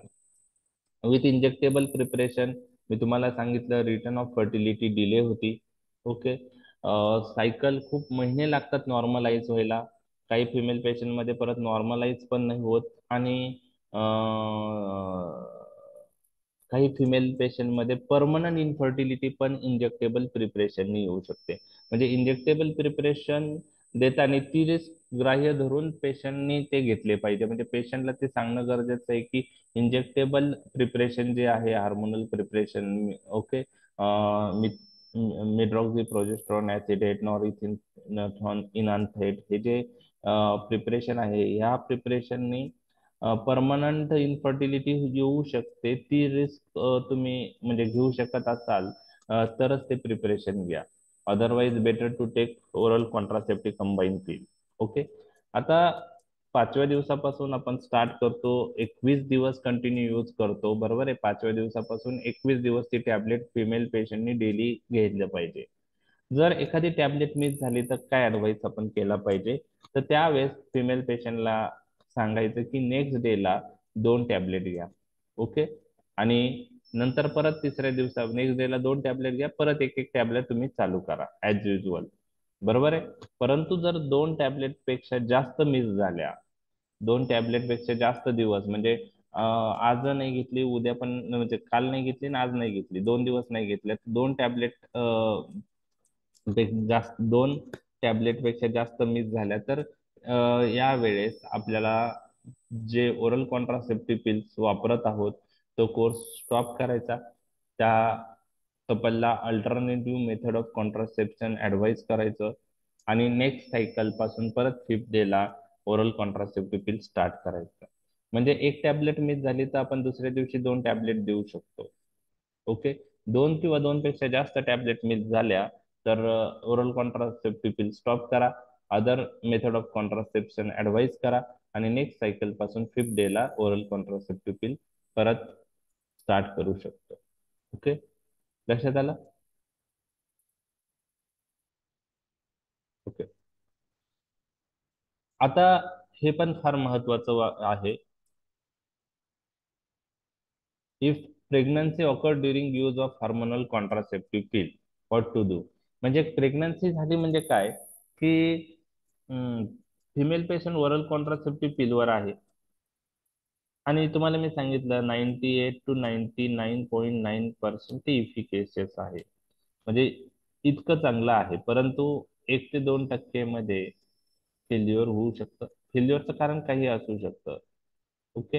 एकदा ते प्रॉपर नसन घेतलं, दुसरे कोणते ड्रग देत असतील जे ड्रग इंटरॅक्शनमुळे ओरल कॉन्ट्रासेप्टिव्ह पिल्सची ऍक्शन व्यवस्थित आली नाही आणि पेशंट कन्फ्यूज झालं, तर यावेळेस पेशंटची जरी इच्छा असेल कंटिन्यू करायचं, जाऊ द्या झाले तरी पण ती प्रेग्नन्सी टर्मिनेट केली पाहिजे. कारण काय आहे, if pregnancy occur during use of hormonal contraceptive त्यामध्ये फिटल मल फॉर्मेशनचे चान्सेस जास्त आहे.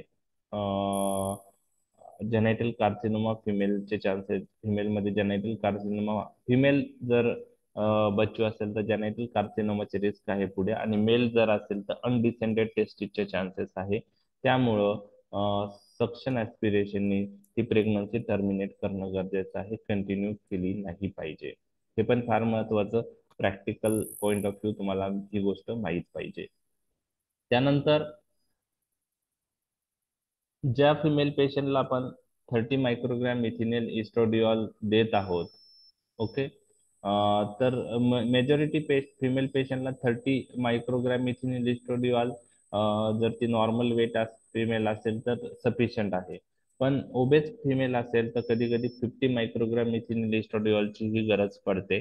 आणि ज्या फिमेल पेशंटला कार्डिओव्हॅस्क्युलर रिस्क फॅक्टर आहेत तर त्या फिमेल पेशंटला आपण 20 मायक्रोग्राम इथिनिल इस्ट्रोडिऑल यूज केली पाहिजे. किंवा 40 वर्षानंतर आपल्याला हे ड्रग यूज करायचे असेल, फिमेलचं एज 40 पेक्षा जास्त आहे, त्यात पण आपण 20 मायक्रोग्राम इथिनिल इस्ट्रोडिऑल प्रेफर करू शकतो. Okay. Okay. Break oral contraceptive pill जेव्हा स्टार्ट करतो तर काही फिमेल पेशंटला ब्रेक थ्रू ब्लिडिंग येतं. तर ब्रेक थ्रू ब्लिडिंग म्हणजे ड्युरिंग जे मेन्स्ट्रुअल म्हणजे ते 21 डेज आपण ड्रग देतो त्यामध्ये काही काही दिवस ब्लिडिंग होते, त्याला ब्रेक थ्रू ब्लिडिंग असं म्हणतात. तर याच्यामध्ये जर ब्रेक थ्रू ब्लिडिंग आलं तर we have to switch over to a pill containing higher oestrogen dose. म्हणजे 30 मायक्रोग्राम देत असेल तर आपण 50 मायक्रोग्राम द्यायचा, 20 मायक्रोग्राम देत असेल तर 30 मायक्रोग्राम देऊन पहा. तर ब्रेक थ्रू ब्लिडिंग जर होत असेल तर हायर इस्ट्रोजन कंटेनिंग डोस पिल देणं गरजेचं आहे. तर हे एक पॉईंट तुम्हाला लक्षात ठेवायचा आहे.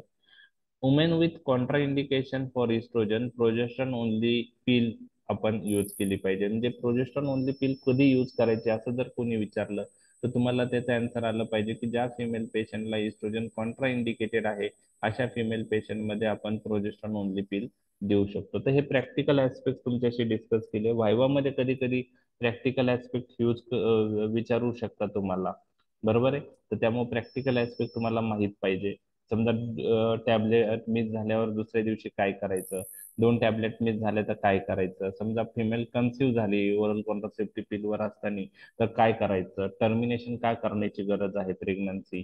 तर त्या गोष्टी तुम्हाला मी सांगितल्यात, तर ते व्हायवामध्ये विचारू शकतं किंवा कधी कधी 2 मार्कच्या क्वेश्चन मध्येही ते विचारलं जाऊ शकतं. आता लास्ट पार्ट राहिलेला आहे, adverse effect of oral contraceptive pill, कॉन्ट्राइंडिकेशन्स and other benefits of oral contraceptive pills. त्या ऍडव्हर्स इफेक्ट मध्ये मी तुम्हाला सांगितलेलं आहे, these adverse effect mainly seen with first generation high dose oral contraceptive pills, less with second and third generation oral contraceptive pills. मी आता जे तुम्हाला oral contraceptive pills discuss केलेले आहेत डोसेस, ते थर्ड जनरेशन पिल आहेत. फर्स्ट जनरेशन सेकंड जनरेशन आपण आता use करत नाहीत. Third generation oral contra low dose oestrogen, low dose oestrogen आपण यूज करतो. लो डोस आपण आता प्रोजेस्ट्रॉन पण आपण डेसोजेस्टिडला ही प्रेफर करू शकतो ज्याच्यात अँड्रोजेनिक ऍडव्हर्स इफेक्ट कमी आहे. त्यामुळं आत्ताचे जे ओरल कॉन्ट्रासेप्टिव्ह पिल्स यूज केल्या जातात त्याबरोबर ऍडव्हर्स इफेक्ट हे कमी आहेत. हे जे ऍडव्हर्स इफेक्ट मी डिस्कस करणार आहे ते फर्स्ट जनरेशन बरोबर जास्त दिसून येतात. त्यामध्ये कोणकोणते ऍडव्हर्स इफेक्ट आहेत तर त्यामध्ये नॉन सिरियस ऍडव्हर्स इफेक्ट काही आहे. Okay. Non serious adverse effect आहेत. काही साईड इफेक्ट लेटर अपियर होतात ते आहे, आणि सिरियस कॉम्प्लिकेशन्स आहेत. तर non serious adverse effect oral contraceptive पिलचे कोणते आहेत? Nausea, vomiting, similar to morning sickness सारखे असतात. हेडेक काही फिमेल पेशंटला दिसून येतं. मायग्रेनचं हिस्ट्री असेल तर मायग्रेन प्रेसिपिटेड होतं. हेडेक हे माइल्ड असतं. काही फिमेल पेशंटला ब्रेक थ्रू ब्लिडिंग किंवा स्पॉटिंग होतं. इस्पेशली प्रोजेस्ट्रॉन ओनली पिल बरोबर ब्रेक थ्रू ब्लिडिंग जास्त आहे. ओके. ओके. काही फिमेल पेशंटला प्रोलॉंग ॲमिनेरिया होऊ शकतं. सायकल डिस्टरप्शन ऑकर होऊ शकतं. जनरली कोणत्या इंजेक्टेबल पिल्स किंवा मिनी पिल्स बरोबर. मिनी पिल तुम्हाला मी सांगितलंय थ्रू आउट आपण देतो, त्याच्यात गॅप नसतो, बरोबर आहे. त्यामुळे प्रोलॉंग अमिनोरियाचे चान्सेस असतात, म्हणजे ब्लिडिंगच होणार नाही दर महिन्याला. सायकल ॲबनॉर्मल होऊ शकते, डिस्टर्ब होऊ शकते. तर जे इंजेक्टेबल प्रिपरेशन आहे मिनी पिल बरोबर ते दिसून येते. ब्रेक थ्रू ब्लिडिंग पण प्रोजेस्टॉन ओनली प्रिपरेशन बरोबर जास्त दिसून येतं. काही फिमेल पेशंटला ब्रेस्ट डिस्कम्फर्ट होतं. तर हे non serious adverse effect, nausea, vomiting, headache, breakthrough bleeding आणि ब्रेस्ट डिस्कम्फर्ट. काही साईड इफेक्ट काही दिवसानंतर येतात, त्यात कोणता आहे? Weight gain, acne, increase body hair. आता हे ऍडव्हर्स इफेक्ट अँड्रोजेनिक ऍक्शन ज्या प्रोजेस्टेरॉनला आहेत त्याच्याबरोबर दिसून येतात. जे न्यूअर प्रोजेस्टेरॉन आहे डेसोजेस्ट्रिल त्याच्याबरोबर हे ऍडव्हर्स इफेक्ट दिसून येत नाही, कारण त्याला अँड्रोजेनिक ऍक्शन नाही. तर वेट गेन, ऍक्नी आणि इन्क्रीज बॉडी हेअर हे ऍडव्हर्स इफेक्ट काही फिमेल पेशंट मध्ये दिसून येतात, आणि यामध्ये इस्ट्रोजन प्रोजेस्ट्रॉन पैकी प्रोजेस्ट्रॉन कॉम्पोनंट मुळे ते दिसून येतात. आणि कोणता प्रोजेस्ट्रॉन ज्याला अँड्रोजेनिक ऍक्शन आहे, ओके, लिओनॉर्जिस्टिल आहे, ओके, त्याच्याबरोबर दिसून येऊ शकतं. त्यानंतर नॉर्जिस्ट्रिल आहे त्याच्याबरोबर दिसून येऊ शकतो, पण डेसोजेस्ट्रिल बरोबर ते दिसणार नाही. लक्षात आलं? त्यानंतर क्लोएझमा. क्लोएझमा म्हणजे काय? जसं प्रेग्नन्सीमध्ये चिकचं जे पिगमेंटेशन होतं, नोज फोरहेडला जे पिगमेंटेशन होतं, तसंच हे ओरल कॉन्ट्रासेप्टिव्ह पिल्स दिल्यानेही होतं.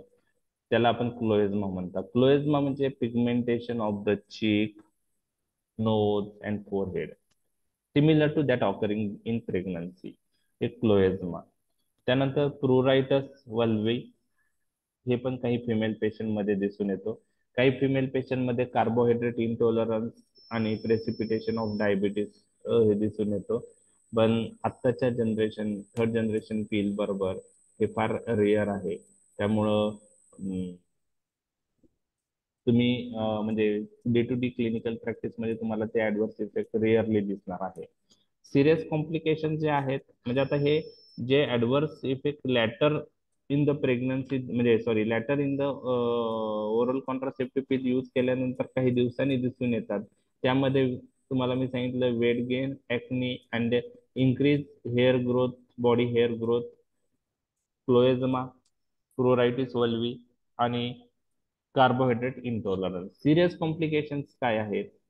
Leg vein thrombosis, pulmonary embolism काही फिमेल पेशंटला होऊ शकतं. आता हे ऍडव्हर्स इफेक्ट आताच्या जनरेशन पिल बरोबर नाही, ते रेअर आहेत.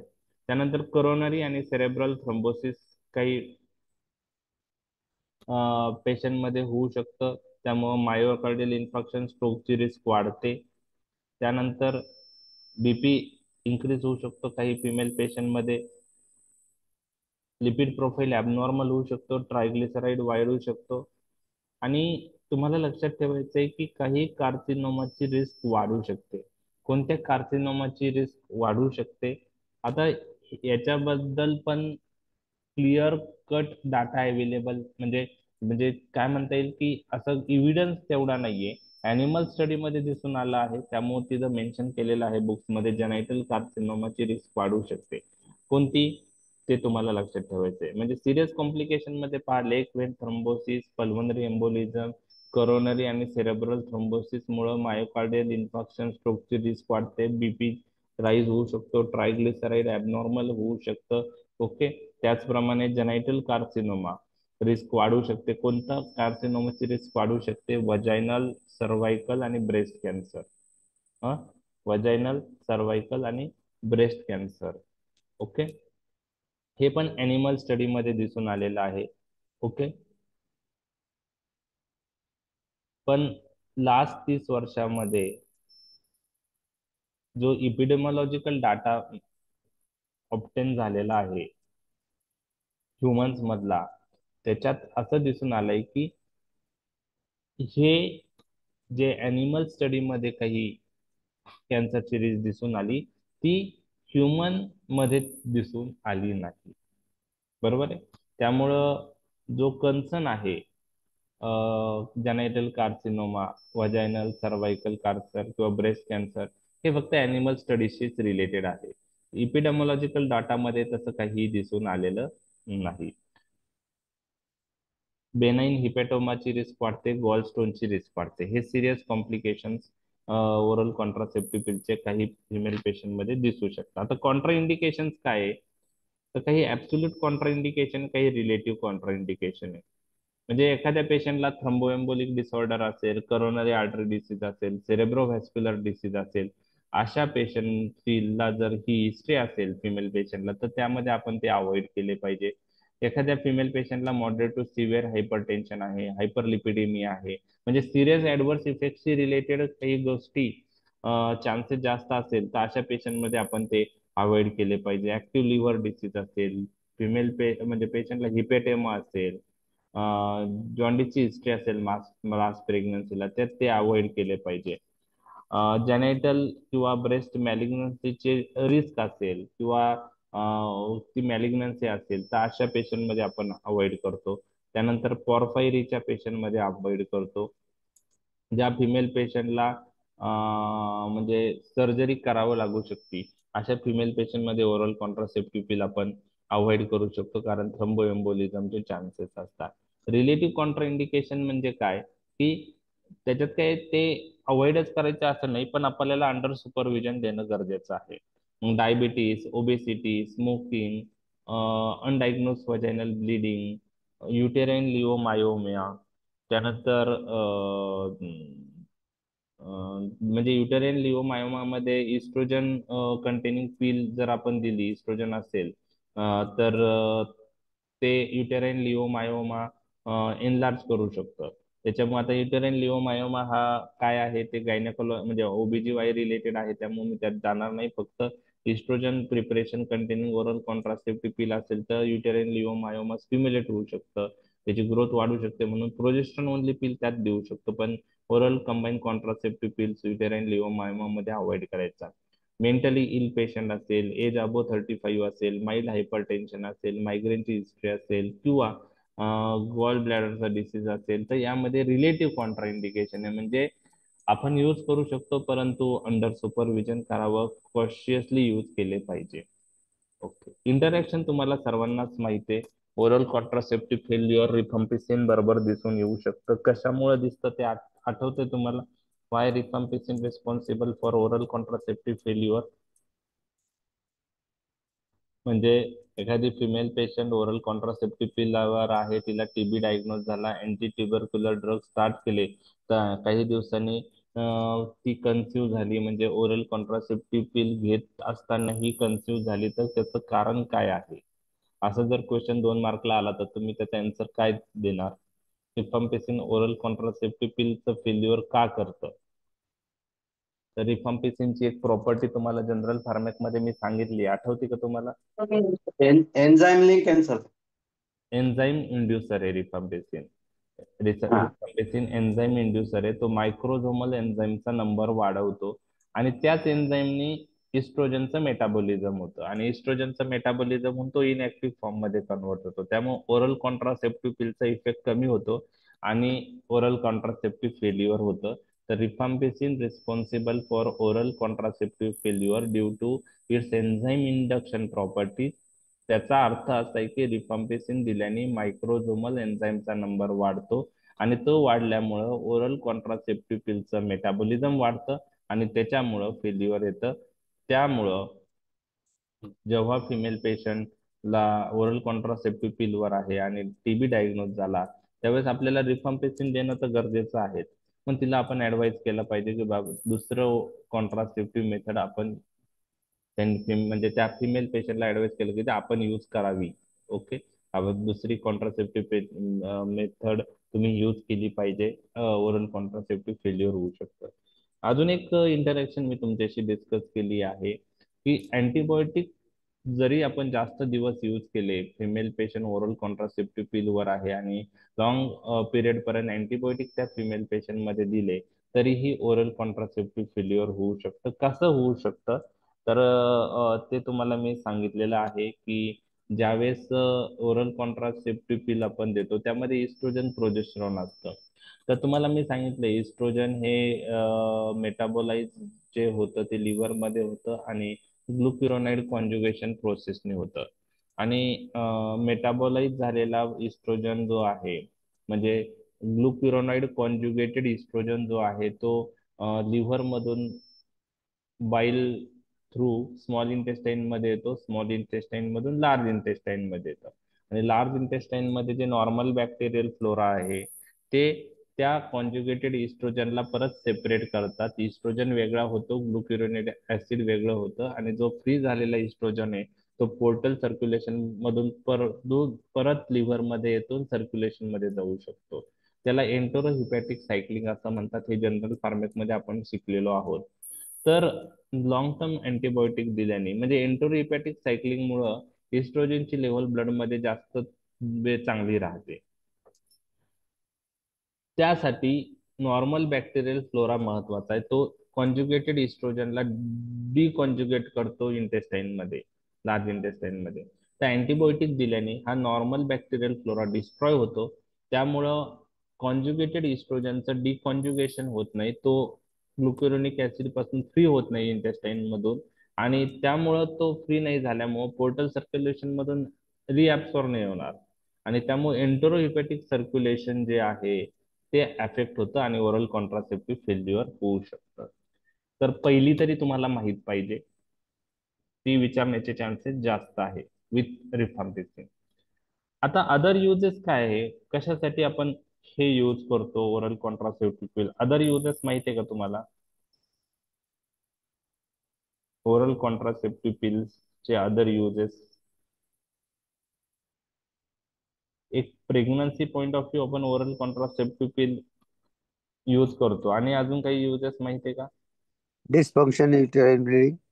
येस, डिसफंक्शनल युटेराइन ब्लीडिंग मध्ये आपण यूज करू शकतो, बरोबर आहे. ज्यांच्यामध्ये मेन्स्ट्रुअल सायकल ॲबनॉर्मल आहे, जनरली समजा ज्या फिमेलला सुरुवातीच्या इरेग्युलर. इरेग्युलर असतं सुरुवातीला जेव्हा मेन्सेस चालू होतात, तर काही फिमेल पेशंट ला सुरुवातीला ती इरेग्युलर असते. मग ती रेग्युलर करण्यासाठीही आपण काही दिवस हे ओरल कॉन्ट्रासेप्टिव्ह पिल्स देऊ शकतो, ज्याने काय होईल की ती सायकल 20 डेजची जशी आहे ना, तशी ती नॉर्मलाइज होण्याचा प्रयत्न आपलं होतो. म्हणजे जे बॉडीचं कंट्रोल आहे त्याच्याऐवजी आपण ड्रगच्या माध्यमातून ती सायकल कंट्रोल करतो. 21 दिवस देणार, 5व्या दिवसापासून स्टार्ट करून, आणि ते बंद केलं तर विड्रॉवल ब्लिडिंग होऊन 3-4 दिवसांनी परत नेक्स्ट सायकल स्टार्ट होते. म्हणजे इरेग्युलर मेन्स्ट्रुअल्स असतील तर त्या नॉर्मलाइज करायलाही आपण ओरल कॉन्ट्रासेप्टिव्ह पिल्स यूज करतो. डिसफंक्शनल युटेराइन ब्लीडिंग असेल त्यामध्ये आपण यूज करू शकतो. अजून काही कंडिशन्स मध्ये आपण ते यूज करू शकतो, ते तुम्हाला मी सांगतो.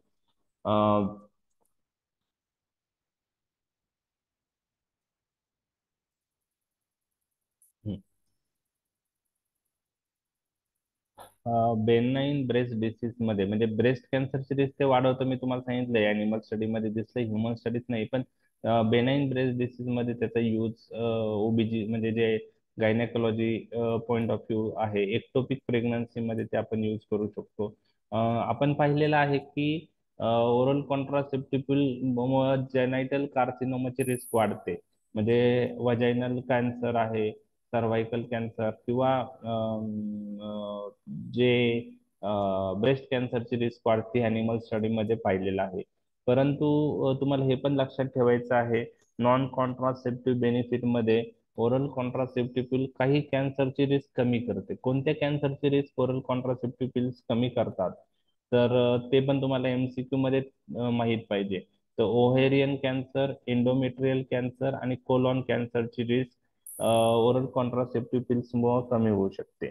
कोणत्या कॅन्सरची रिस्क अॅनिमल स्टडी मध्ये दिसून आलेली आहे ते तुम्हाला माहित पाहिजे. म्हणजे व्हजायनल कॅन्सर, सर्व्हायकल कॅन्सर आणि ब्रेस्ट कॅन्सर यांची रिस्क दिसून आली अॅनिमल स्टडीमध्ये. हे कॅन्सरची रिस्क वाढलेली दिसून आली अॅनिमल स्टडीमध्ये. आणि बेनिफिशियल कोणत्या कॅन्सरमध्ये आहे, कोणत्या कॅन्सरची रिस्क कमी होते ओरल कॉन्ट्रासेप्टिव्ह पिल मध्ये, मुळं ओव्हेरियन कॅन्सर, एंडोमेट्रियल कॅन्सर आणि कोलॉन कॅन्सर. तर एमसीक्यू मध्ये ही गोष्ट येऊ शकते की oral contraceptive pill decrease the risk of which cancer. Okay, तर ते तुम्हाला माहित पाहिजे. त्याचप्रमाणे एंडोमेट्रियोसिस, फायब्रॉइड या कंडिशन मध्येही आपण ओरल कॉन्ट्रासेप्टिव्ह पिल यूज करतो.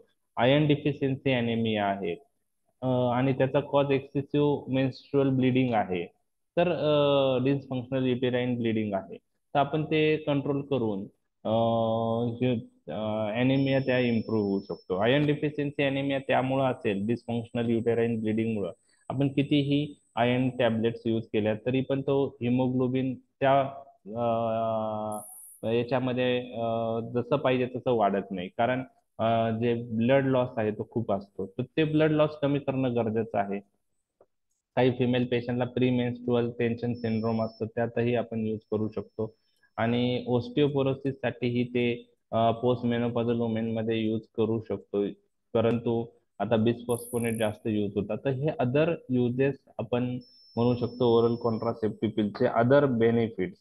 मग ते तुम्हाला जर 2 मार्कला विचारले अदर बेनिफिट्स, तर ते तुम्हाला माहित पाहिजे. ओके. तर DUB पण त्यात तुम्ही ऍड करू शकता, डिसफंक्शनल युटेराईन ब्लिडिंग. ओके.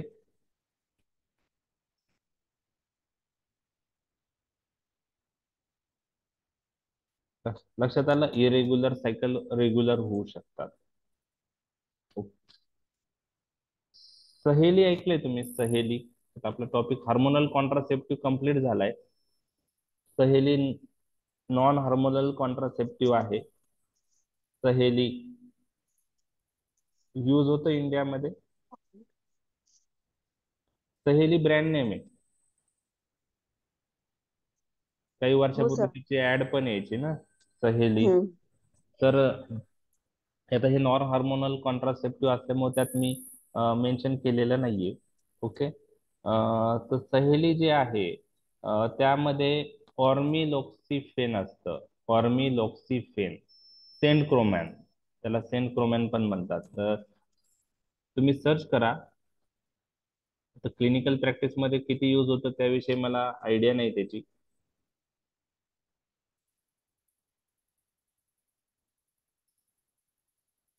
PSC ला यूज होतं का नाही मला पण माहित नाही. ऑर्मिलॉक्सिफेन, त्यालाच अजून एक नाव आहे, सेंट क्रोमॅन.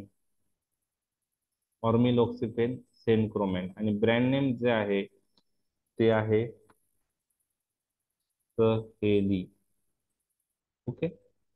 हे नॉन हार्मोनल कॉन्ट्रासेप्टिव्ह आहे. सिलेक्टिव्ह इस्ट्रोजन रिसेप्टर मॉड्युलेटर आहे. यालाही कॉन्ट्रासेप्टिव्ह ऍक्शन आहे. Selective oestrogen receptor modulator, SERM, short form SERM आहे. तर सिलेक्टिव्ह इस्ट्रोजन रिसेप्टर मॉड्युलेटर आहे. तर ते इंडियामध्ये डेव्हलप झालेलं आहे. ओके. आणि याला प्रीडॉमिनंट इस्ट्रोजन अँटागोनिस्टिक ऍक्शन आहे युटेरस मध्ये आणि ब्रेस्ट मध्ये. आणि त्यामुळं एंडोमेट्रियल प्रॉलिफरेशन सप्रेस होतं. ओके. फेल्युअर ऑफ इम्प्लांटेशन होतं. आणि त्यामुळं हे कॉन्ट्रासेप्टिव्ह इफेक्ट त्याचा येतो. तर फेल्युअर ऑफ इम्प्लांटेशन एक वर्ड तुम्ही लक्षात ठेवा. आणि कसं यूज होतं, जर contraception point of view use करायचा असेल तर पहिले 12 आठवडे 30 milligram tablet twice a week द्यायची आहे, म्हणजे आठवड्यातून 2दा. आणि 12 आठवडे झाल्यानंतर वन्स ए वीक द्यायची आहे. म्हणजे पहिले 12 आठवडे, जवळजवळ 3 महिने म्हणू शकतो आपण. पहिले 12 आठवडे ही आठवड्यातून 2दा द्यायची आहे, 30 मिलीग्रॅमची टॅबलेट. आणि 12 आठवडे झाले की आठवड्यातून एकदा देतो. तर ही सहेली ब्रँड नेम आहे. त्यामध्ये ऑर्मिलॉक्सिफेन असतं, त्याला सेंट क्रोमॅन असं म्हणतात. आणि हा नॉन हार्मोनल कॉन्ट्रासेप्टिव्ह हे त्याचं एक्झाम्पल आहे. आणि कसं ऍक्ट होतं, हे सिलेक्टिव्ह इस्ट्रोजन रिसेप्टर मॉड्युलेटर आहे. Selective oestrogen receptor modulator, implantation होऊ देत नाही, मेकॅनिझम ऑफ ऍक्शन. ओके. तर ऐकलंय हे सहेली? नाही. ठीक आहे, चालेल. आपला हार्मोनल कॉन्ट्रासेप्टिव्ह टॉपिक कव्हर झालेला आहे.